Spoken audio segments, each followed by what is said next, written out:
क्रांतिकारी साथियों और इस आज के ऐतिहासिक हक की हुंकार रैली में शिरकत करने आए हमारे माता पिता, सम्मान हमारे बुजुर्गों और हमारे प्यारे भाइयों और बहनों, मैं आप सभी को अपने दिल से इस्तकबाल करता हूं, आप लोगों का स्वागत करता हूं, आप लोगों का अभिनंदन करता हूं। साथियों, आप लोगों ने मुझ पर, इस आंदोलन पर और मेरी आवाज पर भरोसा किया, इसके लिए मैं आप सभी को दिल से शुक्रिया अदा करता हूं। और आज की ये जो सभा है महज एक सभा नहीं है, ये एक जन आंदोलन की शुरुआत है और आज का भाषण कोई भाषण नहीं है।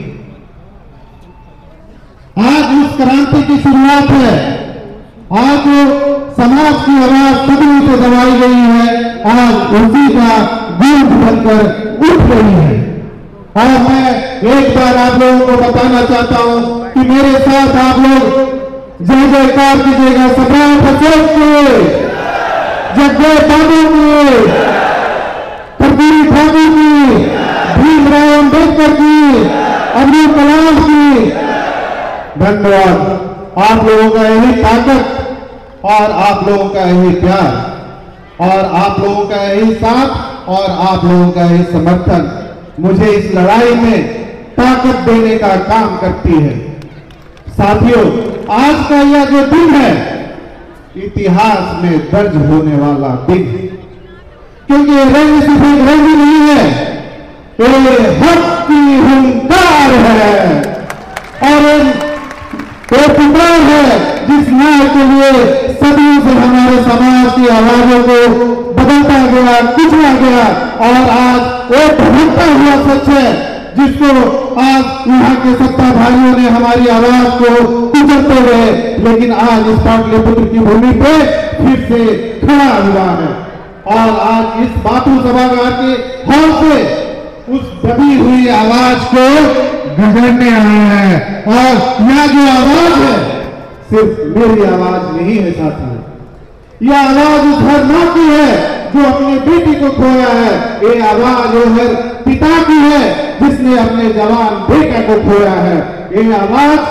उस बहन की है जो आज भी अपने आप को असुरक्षित महसूस करती है और ये आवाज उस हर बिहार के युवा की है जो अपने पेट पालने के लिए दूसरे शहरों में पलायन करता है और ये आवाज उस समाज की है जो अपने सम्राट अशोक की विरासत को वापस पाना चाहते हैं और ये आवाज 90% समाज की है जो अपने जगदेव बाबू के अधूरे सपने को पूरा करना चाहता है और ये आवाज वो 90% समाज की है जो दलित है, शोषित है, अल्पसंख्यक है, वंचित है और आज अपने हक के लिए आज यहाँ खड़ा है, ये हक की हुंकार है। साथियों, हम जब भी इतिहास की तरफ देखते हैं, जब भी हम इतिहास की तरफ देखते हैं तो सबसे पहले अपने सम्राट अशोक की छवि याद आती है। सम्राट अशोक एक ऐसे शासक थे जिन्होंने सिर्फ तलवार से नहीं बल्कि न्याय और धर्म और विचारों से इस देश का नेतृत्व किया था और शासन किया था। सम्राट अशोक अपनी पूरी जिंदगी लोगों के लिए समर्पित किया, करुणा के लिए, सेवा के लिए, धर्म के लिए और न्याय के लिए। सम्राट अशोक एक ऐसे महान शासक थे जिन्होंने अपने राज सिंहासन को जन सेवा का मंच बना दिया था और उनका जो शासन था वो न्याय, धर्म और जन कल्याण पर आधारित थी। और आज जब हम एक नई राजनीति चेतना का आरंभ कर रहे हैं तो हमें वही सोच को लाने की जरूरत है जो कभी सम्राट अशोक हम लोगों के लिए लेकर आए थे। जन कल्याण की सोच और नीतियों में जन सेवा की सोच, लेकिन वे हमारे समाज की बिठरना है कि जिस सम्राट अशोक ने इस देश पर अपना नेतृत्व किया, आज उनके इतिहास को, उनके विरासत को हम संजो नहीं पाए और उनके इतिहास और विरासत को हमने किताबों में बंद कर दिया और अपनी हक की लड़ाई के लिए यहां के सत्ता के गलियारों में घुल गए। साथियों और साथ ही साथ हमारे नायक, हमारे आदर्श जगदेव बाबू को भी भूलने की जरूरत नहीं है। जगदेव बाबू एक नेता नहीं थे, वो एक आंदोलन थे, वो एक विचार थे, वो एक मिसाल थे। उन्होंने कहा था जिसकी जितनी संख्या भारी उसकी उनमें हिस्सेदारी। और यह सिर्फ एक नारा नहीं था, एक सामाजिक न्याय की हुंकार थी और उन्होंने सीधे और साफ कहा था कि 10 का शासन 90 पर नहीं चलेगा, नहीं चलेगा और मेहनत करेगा धोती वाला और राज करेगा टोपी वाला, ये नहीं चलेगा, नहीं चलेगा। साथियों, जब यहां के सत्ताधारी जगदेव बाबू की आवाज को दबाने की कोशिश की तो उन्होंने अपने धर्म को मिट्टी में मिला दिया और हमेशा के लिए नहीं हो गए। लेकिन उनके जो विचारधारा आज भले ही जगदेव बाबू हम लोगों के बीच एक शारीरिक रूप से मौजूद नहीं, लेकिन उनकी जो विचारधारा है आज वो हर गांव में, हर गली में, हर मोहल्ले में, हर किसी के दिल में जिंदा है।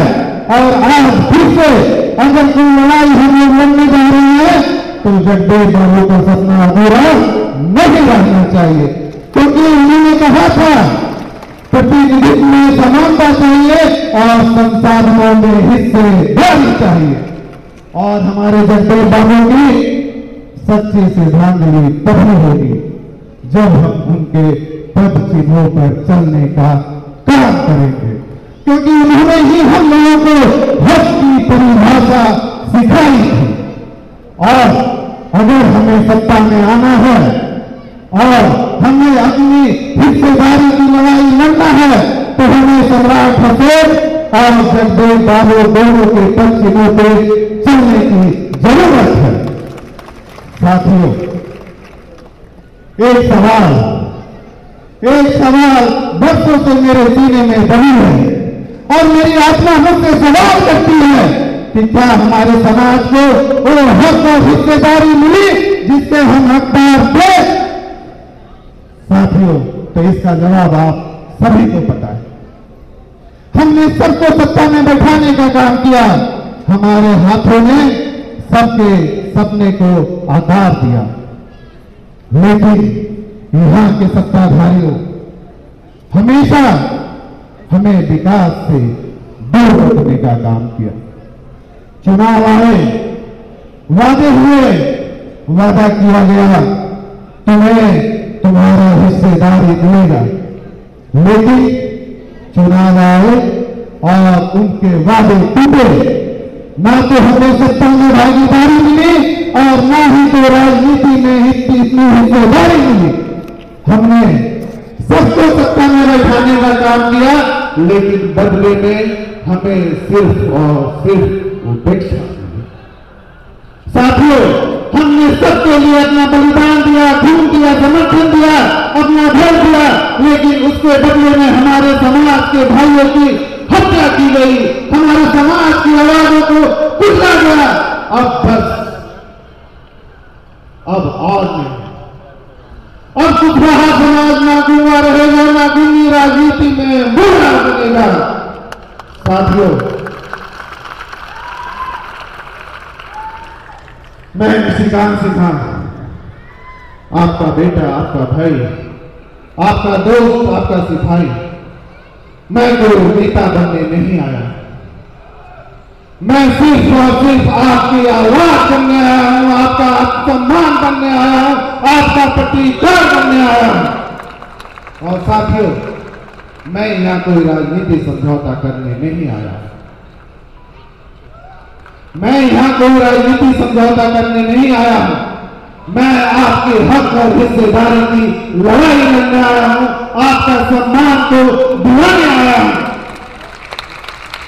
और मैं आप लोगों को वादा करता हूं कि जहां न्याय होगा निशिकांत वहां आवाज बनकर खड़ा रहेगा, और जहां अत्याचार होगा निशिकांत वहां तलवार बनेगा, और जहां समाज को पीछे छोड़ा जाएगा निशिकांत वहां बदलाव बनेगा, और जहां समाज को दरकिनार किया जाएगा निशिकांत वहां ढाल बनेगा, और जहां आपका सम्मान छीना जाएगा निशिकांत वहां प्रतिकार बनेगा। साथियों, अब हम सिर्फ जातीय गणना तक नहीं सीमित रहेंगे, हम अब मुख्य निधि निर्धारक बनेंगे, और हम अब सिर्फ सहयोगी नहीं, अब हम नेतृत्व करेंगे, और हम सिर्फ हम भाषणों में नहीं, अब हम वीर संसद और सरकार में दिखेंगे। अब हमारी एकता को कोई तोड़ नहीं सकता, और अब हमारे समाज को कोई रोक नहीं सकता। अब हम इतिहास देखने का इंतजार नहीं करेंगे, अब हम इतिहास रचने का इंतजार करेंगे। और आपका बेटा, आपका भाई, आपका सिपाही आप लोगों से वादा करता है, और मैं एक संकल्प लेता हूं कि मैं अपने समाज के लिए, मैं अपनी शक्ति, मैं अपना व्यक्तित्व और मैं अपना भविष्य इस समाज को देने के लिए अपना जिस्म का, खून का एक एक कतरा इस समाज को समर्पित करता हूं, समर्पित करता हूं। साथियों,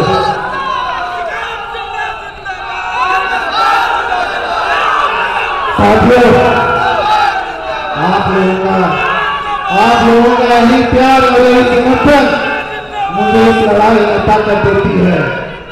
और साथियों, आपका में ये जो दिन है, एक ऐसे भाषण देने के लिए नहीं आया हूं, मैं सिर्फ और सिर्फ आप लोगों को जगाने के लिए आया हूं, ताकि आने वाले समय में आप अपने हक की हिस्सेदारी के लिए लड़ाई लड़े, और जो सम्राट अशोक एक इतिहास रच कर गए थे, वो फिर से हम लोग इतिहास रचने का काम करेंगे। और हम लोग जो बोलते हैं, हमारा समाज जो बोलता है कि हम सम्राट अशोक के वंशज हैं और जगदेव बाबू के अनुयायी है, सब छोड़ो, सब छोड़ो।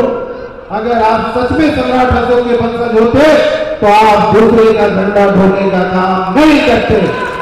सम्राट अशोक के वंशज कभी दूसरे का झंडा नहीं ढोए, तो हम फिर किसी और का झंडा और किसी का झोला क्यों ढोने का काम करेंगे। हम तो उन्हीं के वंश हैं, हम तो उन्हीं के अंश हैं, और हम जगदेव बाबू के अनुयायी भी हैं, तो हम झंडा ढोने का काम नहीं करेंगे, हम खुद पूरे देश को झंडा ढलवाने का काम करेंगे। और आने वाले समय में अपना हक और हिस्सेदारी लेकर रहेंगे। इसके लिए आप सभी को एकत्रित होने की जरूरत है, और फिर मैं आप लोगों के लिए अपना सब कुछ छोड़कर, अपना व्यापार, अपना बिजनेस, अपना परिवार, अपना बच्चे, अपने सब कुछ छोड़कर, सारा कुछ सिर्फ समाज के लिए मैंने दाव लगाया, ताकि आने वाले समय में हमारा समाज एक मजबूत और एक सशक्त समाज बने। आने वाले समय में हमारा 90% समाज को उनके हक और हिस्सेदारी मिले, और आने वाले समय में हमारा बिहार एक विकसित बिहार बने। इसके लिए साथियों, आप सभी को अपनी सोच को बदलने की जरूरत है, और एकजुट होकर लड़ाई लड़ने की जरूरत है। और मैं किसी से डरने वाला नहीं हूं। मैंने पहले भी कहा था कि अगर मुझे अपने समाज के लिए अपनी शहादत भी देनी पड़ी तो मैं देने के लिए तैयार हूं। सिर्फ और सिर्फ मुझे आपका साथ चाहिए। अब ये जो हमारी लड़ाई है, ये आर पार की लड़ाई है, ये आर पार की लड़ाई है। साथियों, आप लोगों ने देखा है कि पिछले 2 सालों में हमारे समाज की भाइयों की कितनी हत्याएं हुई हैं। करीब 2 साल में 200 हत्याएं हुई हैं। लेकिन कोई भी हमारे समाज के नेता या सरकार इस पर बोलने के लिए तैयार नहीं। बात सिर्फ हत्याएं की नहीं है, बात सिर्फ एक व्यक्ति की हत्या की नहीं, बात है कि हमारे समाज की पहचान को मिटाने की कोशिश की जा रही है। बात यह है कि हमारी विरासत को खत्म करने की कोशिश की जा रही है और इस हत्या पे सरकार मौन है, प्रशासन चुप है और न्याय व्यवस्था तमाशा देख रही है। क्या कुछ महासमाज की जान की कोई कीमत नहीं? क्या हमारे आंसू, हमारे खून, हमारे मातम का कोई मोल नहीं?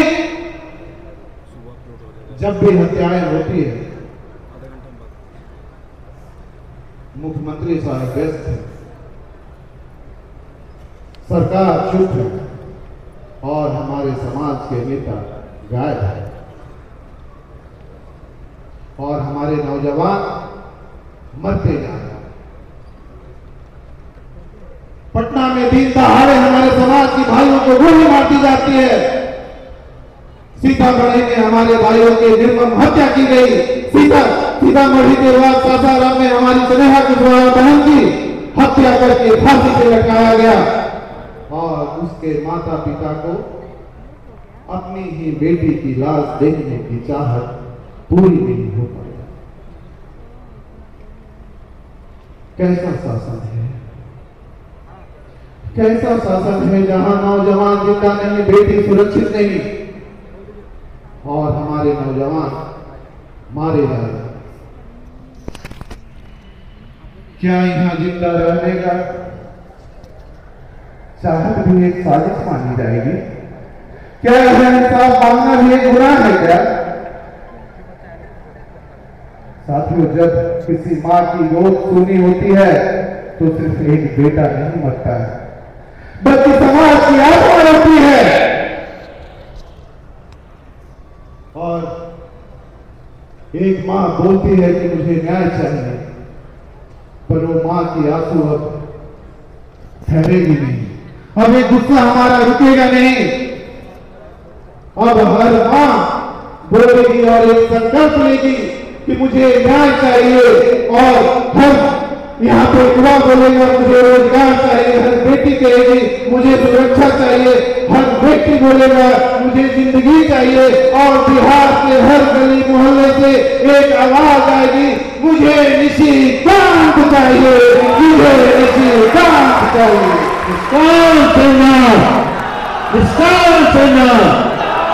साथियों, कैसा हो मुस्कान से मेरा जैसा हो। हमने सबको सत्ता में बैठाने का काम किया, हमने सबको सत्ता में बैठाने का काम किया, हमने सबको अपना खो दिया, लेकिन बदले में हमें बेरोजगारी मिली। हमने लोगों के लिए अपना पसीना बहाया, लेकिन बदले में हमें अपमान मिला। हमने लोगों के लिए भरोसा किया, लेकिन बदले में वादा खिलाफी मिली। हमने तो दूसरों के लिए अपना खून बहाया, लेकिन किसी सरकार ने हमारी समाज की चिंता नहीं की। हमने तो उनके लिए दीवारें उठाई थी, लेकिन किसी सरकार ने एक छत बनाने का काम। शांति में बैठे रहे साथियों, अब बस, अब बहुत हो गया। अब हम नेतृत्व मांगेंगे नहीं बल्कि खुद करेंगे। अब हम सिर्फ भीड़ का हिस्सा नहीं, खुद निर्णायक बनेंगे। अब बिहार को बदलने की जरूरत है, बात बदलाव की और बात बिहार की। साथियों, इस 40 सालों में हमने कई सरकारों को देखी, सरकारें आते रही जाते रही, लेकिन हमारी जिंदगी वहीं की वहीं रुकी रही। 40 साल तो इस कम समय नहीं होता है साथियों। हमारे 4 दशक गुजर गए और हर बार ये वादा हुआ, ये बोला गया विकास होगा, बदलाव होगा, पर क्या हुआ? विकास तो हुआ, पर किसका विकास हुआ? बदलाव तो हुआ, पर किसका बदलाव हुआ? जनता का नहीं, सिर्फ नेता का। अब समय आ गया है इन 40 सालों का हिसाब दो।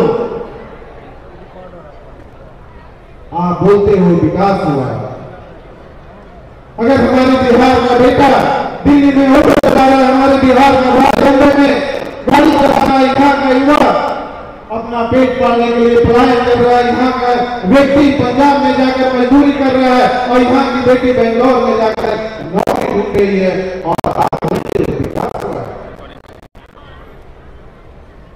अगर इसी को विकास बोलते तो फिर एक किसान इतना मेहनत करने के बावजूद भी कर्ज में डूबा हुआ है। आज एक गरीब परिवार अपने इलाज करवाने के लिए अपना दम तोड़ रहा है और एक युवा अपने नौकरी के लिए पलायन कर रहा है, और आप बोलते हो विकास हुआ।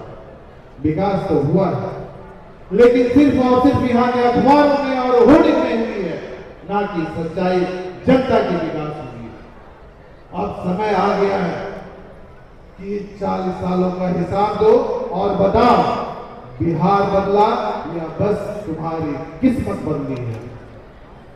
साथियों, अब समय आ गया है कि हम बिहार की जनता को एक नया विकल्प दें, और अब समय आ गया है बिहार को एक विकसित बिहार बनाए, और आने वाले समय में हम अपने हक और हिस्सेदारी का हिस्सा लें। इसके लिए आप सभी को एकजुट होकर लड़ने की जरूरत है। अगर आज नहीं लड़ेंगे तो इतिहास आपको कभी भी माफ नहीं करेगा साथियों, और ये मौका आपको कभी दोबारा नहीं मिलेगा, और कोई भी समाज का बेटा पुनः आपकी लड़ाई लड़ने के लिए नहीं आएगा। ये आप आज गांठ बांध करके रख लीजिए। और अगर हम चाहते हैं कि 2025 में हम बिहार को एक विकसित बिहार बनाएं और अपने समाज को एक मजबूत समाज बनाएं और 90% लोगों को उनका हक और हिस्सेदारी दें, तो इसके लिए हम सभी को एक मंच पर आने की जरूरत है। मैं आपसे 3 सवाल पूछता हूं। क्या आज हमारे कुशवाहा समाज में एक नए नेतृत्व की जरूरत है या नहीं है? आप लोग बताएं, है या नहीं है? आज हमारे बहुजन समाज को एक नए नेता की जरूरत है या नहीं है? आज बिहार को एक नए विकल्प की जरूरत है या नहीं है?